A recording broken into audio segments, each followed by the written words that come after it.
सत्संग में बीत गया। वो एक एक घड़ी आपको बहुत मूल्य चुका कर देगी। आपकी बुद्धि को ऐसा कर देगी कि अभी बता रहे थे हम कि कोई आदमी कोई उससे गलत काम कोई हो जाए, मूड काम, ओछा काम, तो उसकी मति फिर और ओछी बन जाती है। फिर उसकी जब ओछी मति बन जाती है, फिर ओछी मति से उसको और ओछा काम करता है। फिर ओछा काम करने से उसकी फिर ओछी मति बन जाती है। फिर ओछी मति से फिर वो ओछा काम करता है। तो ये चक्र चल पड़ा। मूड कर्म, मूड मति, मूड माना ओछा काम, मूड मति फिर मूड कर्म, मूड कर्म से फिर मूड मति, फिर मूड मति से फिर मूड कर्म। ये चक्र चल पड़ा। और यदि इसी चीज को अच्छे ढंग से कर लो तो अच्छा कर्म यानी कि सदकर्म, सुकर्म, सुमति। अच्छा कर्म करने से सुमति बनेगी, अच्छी मति बनेगी। फिर सुमति जब बन जाएगी फिर से आप अच्छा कर्म करोगे, सुकर्म, तो सुमति से फिर सुकर्म होगा। सुकर्म करने से फिर से आपकी मति सुमति हो जाएगी, फिर सुमति से फिर सुकर्म। तो ये अच्छा चक्र भी चल सकता है। सुमति सुकर्म, सुकर्म सुमति, सुमति सुकर्म, सुकर्म सुमति, सुमति सुकर्म, सुकर्म सुमति, ऐसे भी चल सकता है। और या तो मूडमति मूड कर्म, मूड कर्म मूडमति, मूडमति मूड कर्म, मूड कर्म मूडमति, ये भी चल सकता है। वो हमारे स्वयं पर निर्भर करता है। अब कई बार हम ऐसा भी सोचते हैं कि अच्छा कुछ करना चाहते हैं, अच्छा करते करते कर नहीं पाते। तो दुर्योधन भी ये बात कहता था। दुर्योधन कहता था कि मैं धर्म और अधर्म दोनों जानता हूं, उसके बावजूद भी पता नहीं मेरे अंदर कौन सा राक्षस बैठा हुआ है। मेरी धर्म करने में कोई प्रवृत्ति नहीं होती और अधर्म करने से मेरी निवृत्ति नहीं होती। जानामि धर्मम नामे प्रवृत्ति ही, जानामि अधर्मम न च मे निवृत्ति ही। मैं धर्म जानता हूं, दुर्योधन कह रहा है महाभारत में, मैं धर्म जानता हूं लेकिन धर्म को करने में मेरी प्रवृत्ति नहीं होती। मैं अधर्म भी जानता हूं लेकिन अधर्म से मेरी निवृत्ति नहीं होती, मैं अधर्म करता जाता हूं। पता नहीं कौन सा देव, कौन सा राक्षस, कौन मेरे अंदर बैठा है जो मुझे अधर्म करने के लिए प्रेरित करता रहता है। तो कई बार ये जो दुर्योधन की बात है, ये कई बार कई लोगों के जीवन में आती है। कई बार वो जानते भी हैं कि ये कर्म जो है बहुत अच्छा है, करते करते लेकिन कर नहीं पाते। पता है ये कर्म किसी काम का नहीं है, बेकार के है, निंदा स्तुति किसी की करना, व्यर्थ चर्चा, व्यर्थ गपशप करना, ये किसी काम का नहीं है, लेकिन फिर भी हो जाता है। तो फिर उसके लिए भगवान कहते हैं कि आपको जो आपसे हो रहा है उसके प्रति भगवान से आप अपने मन ही मन प्रार्थना करें, हे मेरे प्रभु ये मेरे से हो रहा है, आप इसको दूर करो। बोले प्रार्थना ही इसका एक रास्ता है। आप प्रार्थना करो, बार बार प्रार्थना करो, बार बार प्रार्थना करो, एक दिन आपकी प्रार्थना फलीभूत हो जाएगी। आपकी जो है फिर ऐसे कर्म से जो आपकी साधना में बाधक है, सबके लिए अलग अलग कर्म हो सकता है। किसी की साधना में बाधक उसका निंदा करने का ही कर्म हो सकता है, किसी साधना में बाधक उसका जो है संसार में ज्यादा रुचि होना ही हो सकता है। हो सकता है कि चले हम यहाँ से 10 कदम चल के हमें गप्पे मारने की आदत है, ए तू कहाँ जा रही है, तू कहाँ जा रहा है, उस घर परिवार में कैसे है, उसको ज्यादा गप्पे मारने की आदत हो, फिर उससे गप्पे मार लिए, फिर उससे गप्पे मार लिए, बात में से बात, बात में से बात, बात में से बात। माताएं तो इसमें निपुण भी होती, बात में से बात, बात में से बात, बात में से बात। अब बात में से बात निकलती जाएगी तो भजन कब होगा। और फिर दूसरा व्यक्ति जो भी आपको बातें बताएगा उसका कुछ ना कुछ अंश तो आपके मन में कचरा पड़ ही गया। कोई कितनी अच्छी बात कर ले, दो तो बुराई की बात वो कर ही देगा, तो आपके दिमाग में कचरा डाल के चला गया। अब उसका कचरा जो है, अब आप उसकी जुगाली करते रहोगे, सोचते रहोगे, ऐसा था वैसा था, अच्छा मैं तो उसे भला समझती थी, वो ऐसा व्यक्ति है, मैं उसको तो वो औरत तो बहुत भली लगती थी, वो ऐसी है, वो ऐसा है, वो वैसा है। ये सब कचरा जो है डाल के कोई चला गया। इसको बोलते हैं संग दोष। संग में दोष भी होता है और संग में जो है गुण भी होते हैं। किसी संग में गुण हो तो वो सत्संग हो गया, अच्छा अच्छा संग हो गया, और किसी संग में दोष हो तो वो कुसंग हो गया। तो संग दोष से बचना साधक के लिए बहुत ही महत्वपूर्ण है। ये एक अमोघ साधन है और ये साधनों में साधन है, बड़ा साधन, कि आपको कुसंग से ही बचना है। क्योंकि आप बुरा कार्य करके उतना नुकसान में शायद न जाओ, लेकिन आपने कोई बुरा संग कर लिया और उसने आपके कान में कोई बेकार वचन डाल दिए, कोई निरर्थक उसने अपलाप कर दिया, कोई निरर्थक विलाप अपलाप उसने कर दिया, वो आपके कान में डल गया, अब उसकी रील चलेगी और उसका कोई अंदाजा नहीं है, वो सुबह चल जाए, दोपहर को चल जाए, शाम को चल जाए। आपने कोई काम गलत आपसे हो गया, वो तो एक ही टाइम किया, छुट्टी हुई, हो गया तो हो गया, लेकिन ये गलत काम किया भले किसी और ने, आपने किया भी नहीं, और डालने वाला भी कोई और, उसने किया भी नहीं, ना आपने किया ना उसने किया, जिसने आपके कान में डाला, किया तो किसी तीसरे व्यक्ति ने गलत काम। और गलत काम किया भी कि नहीं किया भी इसका भी कुछ नहीं पता, लेकिन हम अपनी तराजू लेके उसको तोलने लग जाएंगे कि हाँ उसने गलत किया होगा। और वहीं से जो है साधना का विनाश होना शुरू हो जाता है, क्योंकि मन में जो गंदगी पड़ जाएगी, जब आप जप करोगे वो उस समय घूम सकती है, ध्यान करोगे उस समय वो घूम सकती है, और भी कुछ नहीं, किसी व्यक्ति के प्रति आपका दृष्टिकोण तो गलत हो ही गया, अब आप उसको तो गलत देखोगे ही देखोगे, उसके जैसे अन्य व्यक्ति को भी आप गलत देख सकते हो। तो साधना में सबसे बड़ी बाधक तो निंदा, बहुत बड़ी बात। निंदा किसी की हम किसी से भूल कर भी ना करें, निंदा किसी की हम किसी से भूल कर भी ना करें, सत्य बोले झूठ त्यागे मेल आपस में करे, सत्य बोले झूठ त्यागे मेल आपस में करे। हे प्रभु आनंद दाता ज्ञान हमको दीजिए, शीघ्र सारे दुर्गुणों को दूर हमसे कीजिए। हे प्रभु आनंद दाता ज्ञान हमको दीजिए, शीघ्र सारे दुर्गुणों को दूर हमसे कीजिए। लीजिए हमको शरण में हम सदाचारी बने, लीजिए हमको शरण में हम सदाचारी बने, ब्रह्मचारी धर्म रक्षक वीर व्रतधारी बने। ब्रह्म ही आचार हो हमारा, ऐसा ब्रह्मचर्य नहीं है, ब्रह्म ही आचार हो हमारा, उस निर्गुण निराकार ब्रह्म को ही पाना वही हमारा आचार हो। ब्रह्मचारी धर्म रक्षक वीर व्रतधारी बने। हे प्रभु आनंद दाता ज्ञान हमको दीजिए, शीघ्र सारे दुर्गुणों को दूर हमसे कीजिए।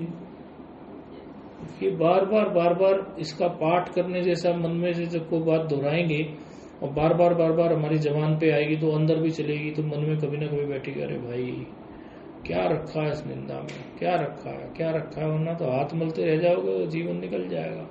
इतना निकल गया और निकल जाएगा, और फिर होना कुछ नहीं है।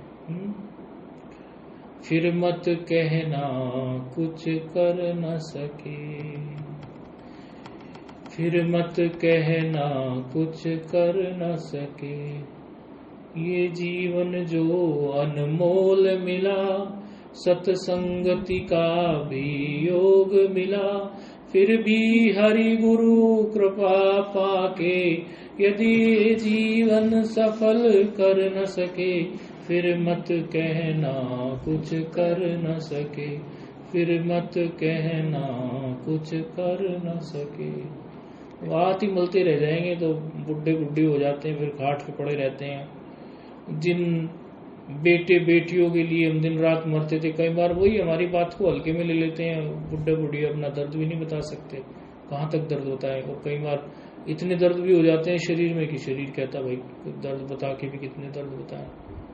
और बुढ़े बुढ़िए का ख्याल करने वाले बच्चे पोते पोती भी अच्छे हो जाएं, फिर भी दर्द तो स्वयं ही सहन करना पड़ता है।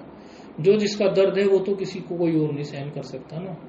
और यदि भजन नहीं किया और सत्संगति नहीं हुई तो फिर वो जीवन में पछताना, हाथ मलना ही रह जाएगा। फिर व्यक्ति कहेगा भाई काश मैं भजन कर लेता, काश मैं इन चक्करों में ना पड़ा होता, काश मैं ज्यादा ना जोड़वा जोड़ा होता, जितना है सो ठीक है, बहुत पसारा मत करो, कर थोड़े की आस, और बहुत पसारा जिन किया वो भी भये उदास। बहुत पसारे का मतलब हम ये नहीं कह रहे कि आप चीज वस्तुएं घर परिवार में ग्रस्त में ना रखो, खूब रखो, लेकिन व्यवहार में पसारा मत करो। अपने दिमाग में जो भरते जाते हो, पांचों इंद्रियों से जो आप आहार ग्रहण करते हो, आहार का मतलब सिर्फ ये नहीं है कि आप जो मुंह से ले रहे हो, खाना खा रहे हो वही आहार है। नाक से भी आप कुछ ले रहे हो गंध, वो आपकी जरूरत की नहीं है, फालतू क्या जरूरत है। कान से आपको जो सुनने जैसा है उतना ही आप सुनो, उससे अधिक सुनोगे वो आपके कुछ काम नहीं आएगा। आपकी आंखों से आपको जितना देखने से आपका भजन बढ़िया हो सकता है उतना रखिए। आपकी जिह्वा से आपको जितना जो चखना है उतना चखिए, आपको स्पर्श का जितना चाहिए उतना कीजिए। अल्पाहार जीवन में होना चाहिए। और आहार का मतलब शंकराचार्य जी ने आहार को पांचों इंद्रियों से जो भी हम अंदर लेते हैं उसको आहार कहा, न कि सिर्फ मुंह से खाने को आहार कहा। तो अल्पाहार का मतलब कहते हैं ना व्रत में अल्पाहार लीजिए, अल्पाहार लीजिए। एकादशी गई अभी, पूर्णिमा गई अभी, कहते हैं अल्पाहार लीजिए, अल्पाहार लीजिए।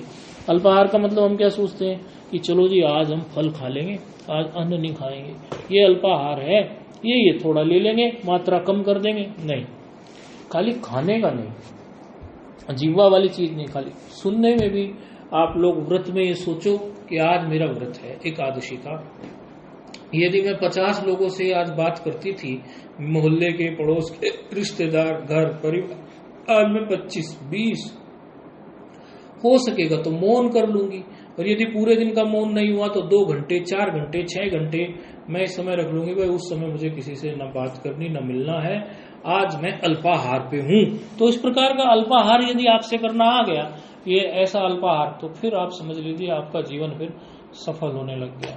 अन्यथा तो फिर जीवन में पुनरति जन्मम पुनरति मरणम, पुनरति मरणम पुनरति जन्मम, पुनरति जन्मम पुनरति मरणम, बस फिर जन्म लो, फिर मरो, फिर मरो, फिर जन्म लो, फिर जन्म लो, फिर मरो।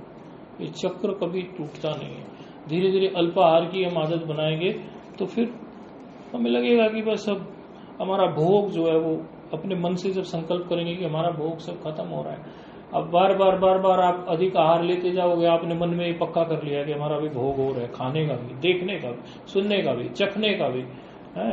आपकी रसनेन्द्रिय है और आपकी जो है श्रवणेन्द्रिय है, आपकी जितनी भी इंद्रिया जो है, यदि आपने इनको इसी चीज का अभ्यास कराते रहे कि हमेशा इनसे कुछ ना कुछ चीज आप अपने हाथ से कुछ करते रहे, हमेशा ही लगी रही, आंखों से हमेशा ही देखने में लगे रहे, तो आपने इनको ऐसा अभ्यास करा दिया कि ये ऐसी हैं जैसे आप घी डालते रहते हो अग्नि में, वो कभी शांत नहीं होती। आज तक ऐसा कोई व्यक्ति इस पृथ्वी पर नहीं हुआ जो व्यक्ति ने अग्नि में घी डाला हो और वो अग्नि बुझ गई हो। ऐसा होता नहीं।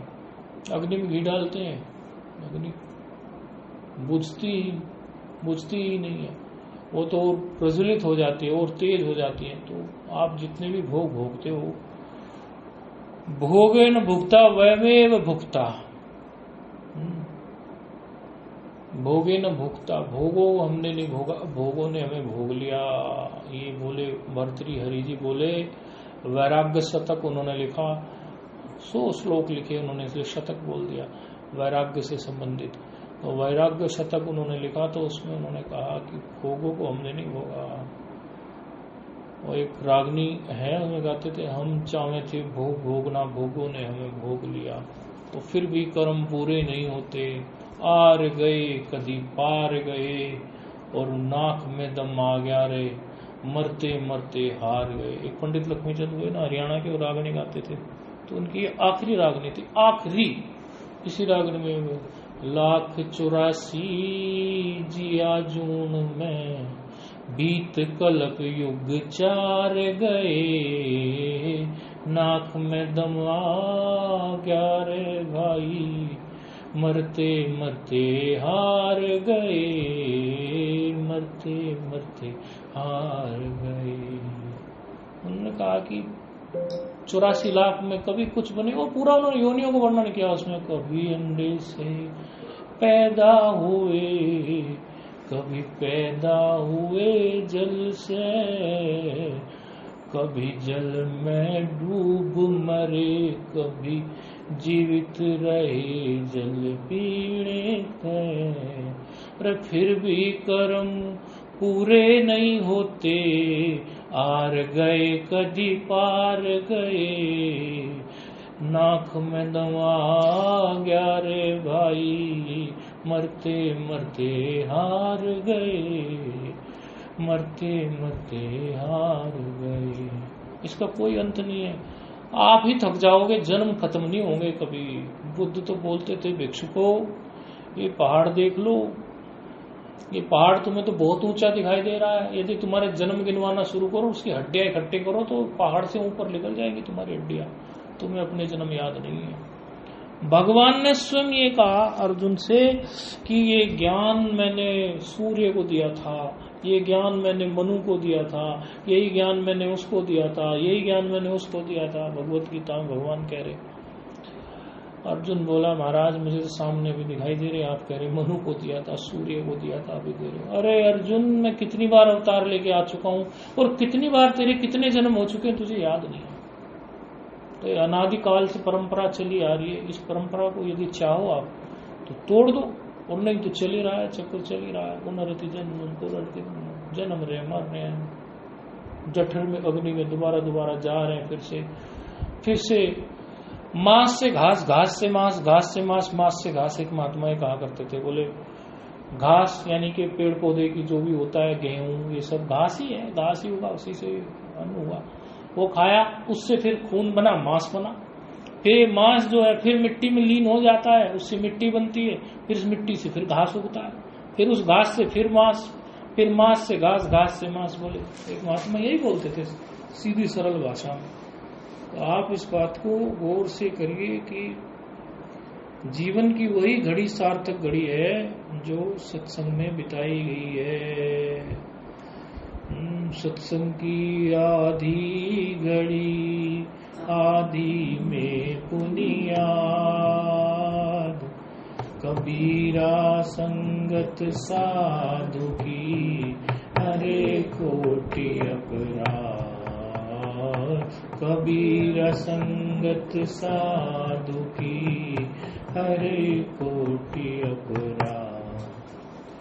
कबीरा सोई दिन भला है यार, पहले कितना गाया करते थे, लेकिन इसको जीवन में भी लेना है। गाए हुए को तो भले भूल जाओ कोई बात नहीं, वो तो जबान पे कोई चीज आए ना, लेकिन आचरण में वो आ जाए, आचरण में वो आ जाए। संसार की कोई भी वस्तु इतनी कीमती नहीं है जो सत्संग से ज्यादा कीमती हो। हम यहाँ रहते हैं, देखते हैं, इसकी प्रदीप की तो रुचि सत्संग में इतनी बढ़िया है कि वो सुबह को शाम को दिन में एक टाइम तो जरूर आएगा, कभी कभी 2 टाइम 3 टाइम सत्संग में। हम यहाँ है, हम देखते हैं चुपचाप सत्संग में कितनी क्या रुचि है। सबका मीटर भी मापते रहते हैं कि कौन किसका मीटर कितना चल रहा है, साधना का ऊपर चल रहा है, नीचे चल रहा है, कहाँ चल रहा है। सत्संग से बड़ी कोई चीज नहीं है भैया। हम और आप यदि थोड़े भी 2% 4% भी जीवन में हमने ऊंचाई प्राप्त की है तो ऊंचाई केवल और केवल गुरु ज्ञान से प्राप्त की है, कोई और दूसरा कोई साधन नहीं है। गुरु ज्ञान यानी सत्संग, गुरु ज्ञान माना सत्संग।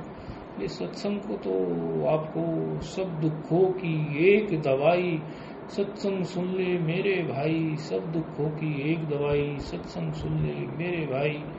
इसी बात को उपनिषद में कहा, ऋते ज्ञानाद न मुक्ति ही, ऋते ज्ञानाद न मुक्ति ही। तो कृपा हो जाएगी, फिर क्या उठोगे। विश्वम दर्पण दृश्यमान नगरी तुल्यम निजांतर्गतम पश्यन् आत्मनि मायया बहिर्वोद्भूत यथा निद्रया यः साक्षात् कुरुते प्रबोध समये स्वात्मानमेवाद्वयम् तस्मै श्री गुरुमूर्तये नमः इदं श्री दक्षिणामूर्तये। तब समझ पाओगे कि अखंड मंडलाकारं व्याप्तं येन चराचरं तत्पदं दर्शितं येन तस्मै श्री गुरवे नमः, तस्मै श्री गुरवे नमः। तब बात समझ में आएगी क्या। बोले पूर्णमदः पूर्णमिदं पूर्णात् पूर्णमुदच्यते पूर्णस्य पूर्णमादाय पूर्णमेवावशिष्यते।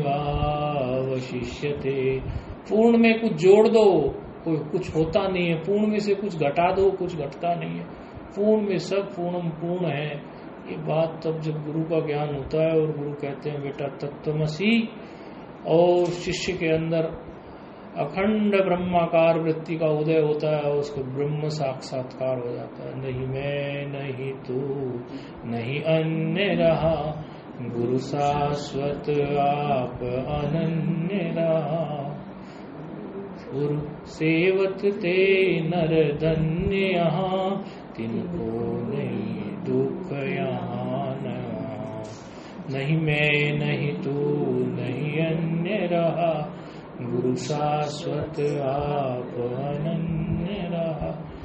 मैं और तू कहीं बचेगा ही नहीं। मैं और तू सब कल्पना है। वहां केवल एक गुरु तत्व। गुरु माना बड़ा, यानी उससे बड़ा और कुछ नहीं। वही गुरु तत्व है, वही एक परब्रह्म परमात्मा, वही चिद्घन सच्चिदानंद स्वरूप। मैं एक वही सच्चिदानंद स्वरूप हूँ। ऐसे फिर वो व्यवहार में भी रहेगा तो व्यवहार में फिर उसकी दृष्टि बन जाएगी वासुदेव सर्वमिति। सब जगह वो ईश्वर को देखेगा। सर्व खल्विदम ब्रह्म, उसकी दृष्टि ऐसी हो जाएगी सब वही परमात्मा की एक सृष्टि है। जित देखूं उत तू ही तू, जित देखूं उत तू ही तू। लेकिन उसके लिए, उस अनुभूति के लिए सत्संग की आवश्यकता है। सत्संग चाहिए, खूब सत्संग चाहिए, दिन रात सत्संग चाहिए। इसीलिए दुनिया की कीमती से कीमती वस्तु छोड़ देना, लेकिन सत्संग का त्याग मत करना। सत्संग ही बहुत कीमती